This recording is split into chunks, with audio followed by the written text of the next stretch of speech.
it's voluntary. You don't have to. You do it because you want to.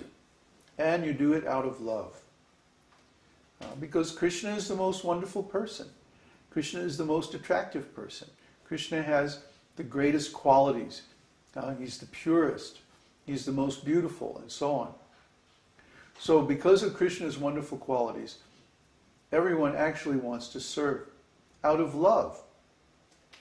Problem is we don't know Krishna.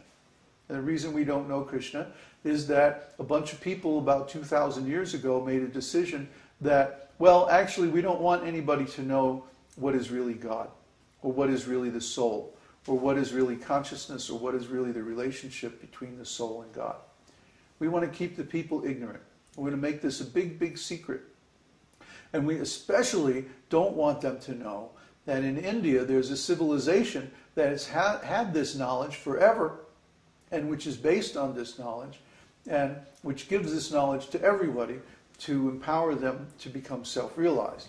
We definitely don't want people to know that. So let's burn the library at Alexandria that has all this knowledge, the closest place that has all this knowledge. And let's kill all these people who went to India to study, or who have some knowledge that we don't want them to have. And let's burn all these books that have this knowledge in it. And let's make a church that pretends to teach spiritual life, but doesn't really. We talk about God, we talk about the soul, but we don't ever define the terms, or we don't ever know what they really are. So we read in the Bible, and actually in all the Western scriptures, that we're supposed to serve God. We're supposed to be a slave of Allah, or whatever. But what is God? What is the soul? And what is the nature of this service? That is never discussed. Why? Because the knowledge just isn't there. The knowledge was removed. It was edited out thousands of years ago. Try to understand. It was deliberately suppressed. Just like the Bush administration lost millions of emails. Oh, darn. Somebody forgot to back up the server. Oh, sorry. It wasn't no accident. It was planned. Why? Because they're rascals and they're trying to keep their activities secret. Similarly, the Romans, they could understand that if anybody actually understood these teachings of Jesus and the teachings of the ancient Vedas and the other ancient religions, that would expose them as being rascals. And they didn't want that. So they buried all that information. They made it a secret. Oh, dang, we lost the library at Alexandria. Oh, sorry. Too bad. But it was no accident. They did it on purpose, deliberately. Because most of the Roman emperors were homosexuals. And anybody who becomes spiritually advanced can understand this is very degraded. It's nasty. Very unclean. So this illicit sex life, this is one of the things that's prohibited in spiritual life. Even between a married couple. Illicit sex life between a married couple is no different than illicit sex life between two homosexuals or whatever, two animals. It's the same. It's just animal life. Why? Because it doesn't have this attitude of service to Krishna. Bhakti. See? Anything that we do that is not part of bhakti means that we cannot practice Uttama-bhakti, pure bhakti. If we do something that's outside of bhakti, then we're doing something else. Try to understand. If we do anything else besides bhakti, that's not Uttama-bhakti. Even if we're doing bhakti, because we're doing something else also, that's Mishra bhakti. So all of the different societies that exist on this planet for propagating and practicing bhakti actually propagate and practice Mishra bhakti and not Uttama-bhakti. But without Uttama-bhakti, bhakti has no meaning. You see? Because without Uttama-bhakti, we are going to have to stay in this material world and go through all the sufferings of material existence all over again until we finally get to that point of Uttama-bhakti. So if we say we are here to teach and practice bhakti, it has to be Uttama-bhakti, or there's really no meaning to bhakti. That is the meaning of bhakti, is Uttama-bhakti. I'll read it again. The cultivation of activities that are meant exclusively for the pleasure of Krishna. Exclusively. Exclusive means we throw out all other purposes and principles. It's meant exclusively for the pleasure of Krishna, or in other words, the uninterrupted flow of service to Krishna. Uninterrupted. There's a verse in Śrīmad Bhagavatam, right in the first canto, that says, what is bhakti?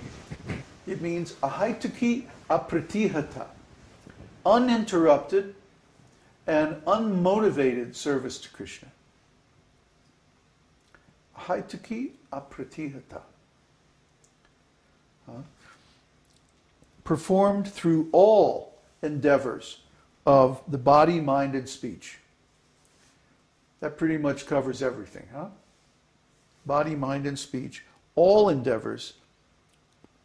And through the expression of various transcendental sentiments, bhāvas. So we're going to talk about bhava later because it's a huge subject and it demands a great deal of study.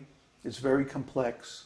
And so we don't have the scope to discuss that here, so we'll have to define that in later sections. Actually, probably several or many later sections. So, bhakti is not covered by jñāna, speculative knowledge, or karma, reward-seeking activity, and it's devoid of all desires other than the aspiration to bring happiness to Śrī Kṛṣṇa. If we have any other desire in our heart, if we want wealth or fame or any other kind of enjoyment in this material world, then we cannot perform Uttama-bhakti. We cannot perform pure devotional service. Because pure devotional service means we have no other desire than to please Krishna. Now, we may do things in this world that bring fame and wealth and so many other things. Knowledge. But if we do them as service to Krishna, meaning motivated by serving Krishna, then that's bhakti. It's not that we have to give everything up and live as a poor, ignorant beggar in the woods or something like that. But it means that however we live, whatever we do it for Krishna's pleasure. For example, to teach bhakti requires a certain amount of fame. People have to know us. People have to recognize us that we're doing this teaching. And then they can come and hear and benefit from it. So yes, there's a certain amount of fame involved, but we're not doing it because of the fame. The fame is just one more tool that we're using to serve Krishna. Similarly, it requires a certain amount of knowledge to be able to teach this stuff. We have to know not only the terminology and the scriptures and so on, we have to know the means of presentation. We have to know how to set up a camera and get on the internet and do all this stuff. So there's a certain amount of knowledge required, but we're not doing it for the knowledge. We're doing it to please Krishna. You see the difference? It's not that I think, well, I will become so intelligent. No, there are people who are like that. They're studying these scriptures and then they're using them to hit people over the head with their knowledge. I know more than you. I can defeat you in an argument. But this is an impure motivation. This is a material desire. We don't want to have material desires. So, Cheto Darpana Marjanam. What does that mean? Clean the mirror of the heart. Yes. The heart? clean the mirror of the heart. The mind? The mind is understood to be seated in the heart. Because the heart is the seat of consciousness. Oh, maybe that's why I don't get the other verse. The mind is, that I posted something about that last night.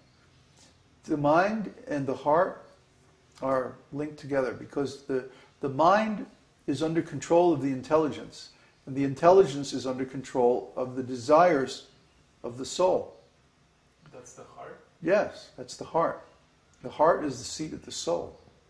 So if the soul has desires that are impure, this is going to distort the mirror of the mind. It's going to start looking like a funhouse mirror instead of a plain mirror. Or the mirror may become cloudy, or blurry, or